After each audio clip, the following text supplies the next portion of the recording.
Un chemin de fer sur le plus haut plateau du monde. Le plus grand défi était de construire sur le pergélisol instable. L'une des personnes qui a résolu ce problème était Cheng Guodong.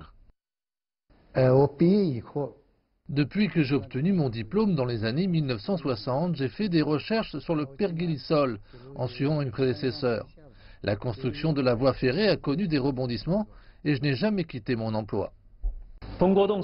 Les recherches de Cheng Guodong portent sur les projets de construction d'infrastructures dans les régions où le pergélisol est présent, comme la construction de chemins de fer et d'autoroutes, ce qui représente une tâche assez complexe pour son équipe.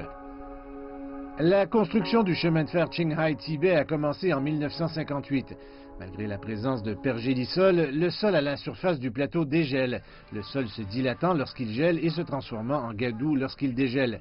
Cela menace de déformer et de détruire toute structure qui y est construite, y compris le chemin de fer, de sorte que les sols de la plateforme doivent être toujours gelés. Il y a 3 façons principales de stabiliser le pergélisol: réguler le rayonnement, la convection et la conduction de la chaleur. Nous utilisons plusieurs méthodes pour augmenter l'efficacité qui sont respectueuses de l'environnement, peu coûteuses et faciles à adopter. Et nous faisons constamment des changements dus aux nouvelles conditions. D'autres projets sont prévus pour le plateau, y compris une voie rapide et un oléoduc. Et les connaissances tirées d'une découverte surprise à seulement 200 km de Beijing peuvent aider.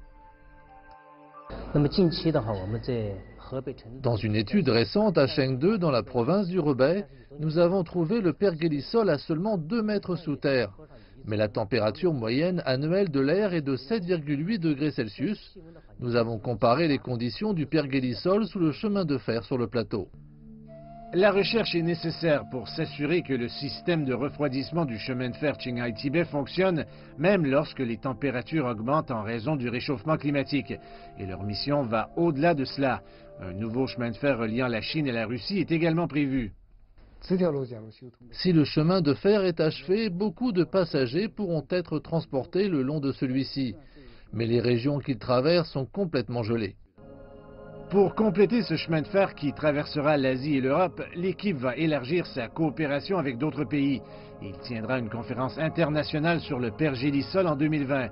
Cheng Guodong est heureux que son équipe ait remporté un prix national et il espère que davantage de fonds seront accordés aux scientifiques, en particulier dans les vastes régions de l'ouest de la Chine.